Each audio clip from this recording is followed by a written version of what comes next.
जल जीवन हरियाली को लेकर मुख्यमंत्री नीतीश कुमार ने की समीक्षात्मक बैठक। आला अधिकारियों को दिए कई खास निर्देश और पंचायत के मुखिया और वार्ड सदस्य को भी मिलेगी जल जीवन हरियाली में खास भूमिका निभाने का अवसर। मुख्यमंत्री ने जारी किया पूरा शेड्यूल।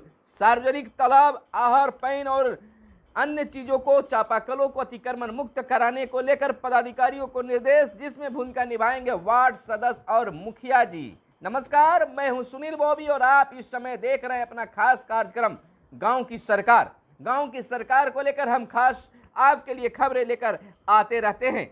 तो आइए बताते हैं आज की खास खबरें। तो यह वार्ड सदस्य और मुखिया जी के लिए एक बड़ी खबर निकलकर सामने आ रही है और बिहार के लिए भी एक बड़ी खबर है। जिस प्रकार से आज वर्षा नहीं हो रही है, खेतों में दरारें फट रही है, फसलें जो है मर रही, यानी कि जो बिचड़े लगाए गए हैं वह भी सूख रहे हैं। पूरा बिहार चिंतित है। जहां बाढ़ आता था वहां भी सुखाड़ है, यानी पूरा बिहार जो है सुखाड़ की चपेट में है। इस स्थिति को देखते हुए बिहार के मुख्यमंत्री नीतीश कुमार ने जल जीवन हरियाली को लेकर खास समीक्षात्मक बैठक की और आला अधिकारियों को कई खास निर्देश भी दिए हैं। अब यहां पर भूमिका वार्ड सदस्य और मुखिया जी को भी बताया जा रहा है।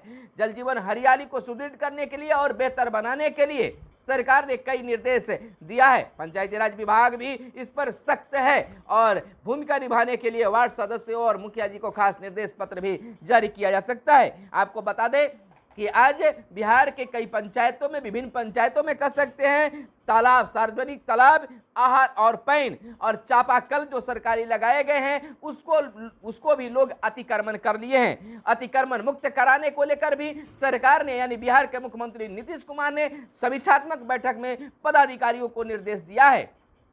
इस निर्देश के बाद अब पंचायती राज विभाग भी सक्रिय होता दिखने लगा है। यानी कि एक बार फिर से, यानी यूं कह सकते हैं कि 15 अगस्त के बाद वार्ड सदस्यों और मुखिया जी को खास जिम्मेवारी नल जल योजना को लेकर, जल जीवन हरियाली को लेकर मिल सकता है। यानी 7 निश्चय योजना पार्ट 2 के तहत मिल सकता है। पूरी खबर को हम बताएंगे, आप अंत तक बने रहिएगा कि किस प्रकार से आपको जिम्मेवारी मिलने जा रही है। आपको यह भी हम बता देते हैं कि 15 अगस्त को, यानी 75वीं आजादी के 75वीं वर्षगांठ के अवसर पर बिहार के सभी वार्ड सदस्यों को अपने अपने वार्ड में झंडोत्तोलन करने का खास निर्देश जारी किया गया है। अब ऐसे भी कहा गया कि आम लोग भी झंडोत्तोलन कर सकते हैं और दिन और रात कभी भी झंडोत्तोलन किया जा सकता है। इसको लेकर खास निर्देश जारी किया है। खबरों में मैंने बताने का कार्य भी किया है। अब आपको हम बता देते हैं विस्तार से कि मुख्यमंत्री नीतीश कुमार ने सार्वजनिक आहार, पैन, तालाब, पोखर, कुओं एवं चापाकलों को अधिक से अधिक चिन्हित कर उन्हें अतिक्रमण मुक्त कराने का निर्देश दिया है। कहा है कि इससे भूजल स्तर मेंटेन रहता है और सुखाड़ की स्थिति में लोगों को काफ़ी सहूलियत मिलती है। यह भी निर्देश दिया गया है कि अतिक्रमण मुक्त कराए गए जल संचयन क्षेत्र के किनारे बसे गरीब लोगों के पुनर्वास के लिए कार्रवाई करें। जल जीवन हरियाली अभियान के तहत होने वाले सभी कार्यों को तेजी से पूरा करें। सभी सार्वजनिक चापाकलों एवं कुओं के निकट सोख्ता के निर्माण कार्य में तेजी भी लाए। मुख्यमंत्री नीतीश कुमार ने बीते दिन सीएम सचिवालय स्थित संवाद में जल जीवन हरियाली अभियान से संबंधित उच्च स्तरीय समीक्षा बैठक की और कई निर्देश पदाधिकारियों को दिए। मुख्यमंत्री नीतीश कुमार ने कहा कि वर्ष 2019 में पर्यावरण संरक्षण को लेकर सभी दलों के विधान पार्षदों एवं विधायकों के साथ करीब 8 घंटे तक बैठक की गई थी, जिसमें सर्वसम्मति से जल जीवन हरियाली अभियान को चलाने का निर्णय लिया गया था। इसके लिए मानव श्रृंखला भी बनाई गई थी। इसमें 5 करोड़ से अधिक लोगों ने अपनी भागीदारी भी सुनिश्चित कराई थी और सफल भी माना गया था। एक बार फिर से बिहार के तमाम लोगों को एक साथ मिलकर जल जीवन हरियाली अभियान को सुनिश्चित करना होगा। यानी कि बिहार के पंचायत, यानी गाँव के सरकार को भी इसमें सक्रियता होनी चाहिए। जिस प्रकार से आज जल स्तर नीचे की ओर खिसकता जा रहा है, इसको सुदृढ़ करने के लिए जल जीवन हरियाली अभियान को और तेजी से लाना होगा। मुख्यमंत्री नीतीश कुमार ने अधिकारियों को निर्देश दिया है कि सौर ऊर्जा के प्रति लोगों को जागरूक करें। यही अच्छे ऊर्जा है जो प्रकृति प्रदत्त है और यह सदैव रहेगा। यानी समीक्षात्मक बैठक में सौर ऊर्जा पर भी मुख्यमंत्री ने जोर दिया है। उन्होंने कहा कि हम लोगों ने शुरू से ही इस पर बल दिया है। मुख्यमंत्री आवास से आवास में भी सौर ऊर्जा को लेकर काम कराया गया है। जितने भी सरकारी भवन हैं उन सभी पर सौर ऊर्जा से संबंधित उपकरण लगाएं, साथ ही उन्हें मेंटेन रखने का भी प्रबंध करें। इससे काफ़ी लाभ होगा। इससे पर्यावरण स्वच्छ रहेगा और पैसों की भी बचत होगी। अभी जो बिजली मिल रही है इसके उपयोग की एक सीमा है। मुख्यमंत्री ने बीते दिन सीएम सचिवालय स्थित संवाद में जल जीवन हरियाली अभियान से संबंधित उच्च स्तरीय बैठक की और कई निर्देश पदाधिकारियों को जारी किए हैं। और इसके बाद पंचायती राज विभाग भी सक्रिय हुआ है। गांव की सरकार को एक अच्छा भूमिका निभाने का समय भी आ रहा है। उन्होंने कहा कि पहले बिहार का हरित आवरण काफ़ी कम था।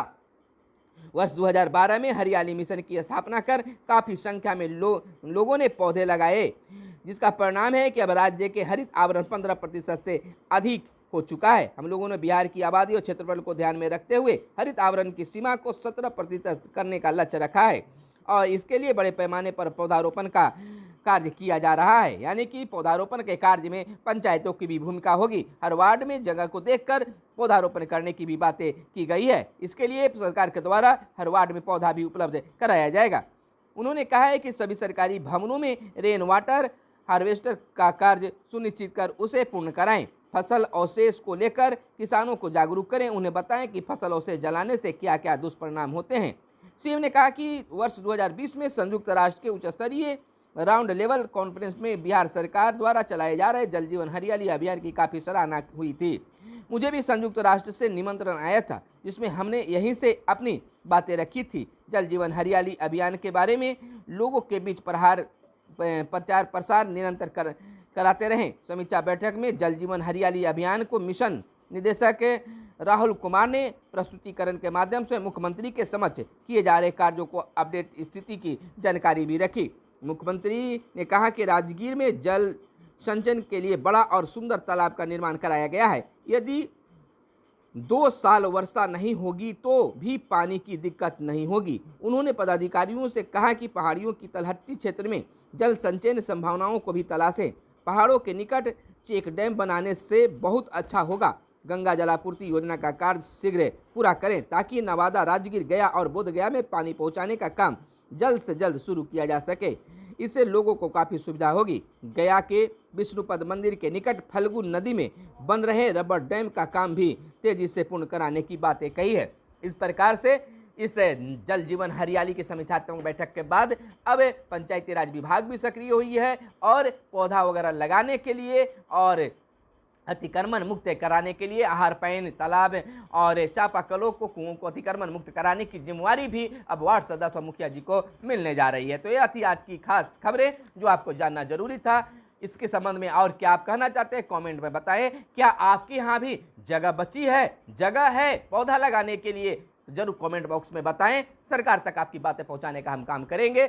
जरूर आप जहां भी रहें अपने वार्ड में अगर जगह है, सार्वजनिक जगह बचा हुआ है तो वहाँ पौधे जरूर लगाएं, जिससे जल जीवन हरियाली अभियान जो है और आगे की ओर बढ़े और हमारा पर्यावरण सुंदर बने। तो निश्चित तौर पर आप कमेंट करके बताएं कि आपके पंचायत क्षेत्र या गांव क्षेत्र, वार्ड क्षेत्र में जगह है या नहीं है। अगर है तो उसमें पौधा आप लगा सकते हैं कि नहीं, कमेंट कर जरूर बताएं। धन्यवाद। जय हिंद, जय भारत, वंदे मातरम।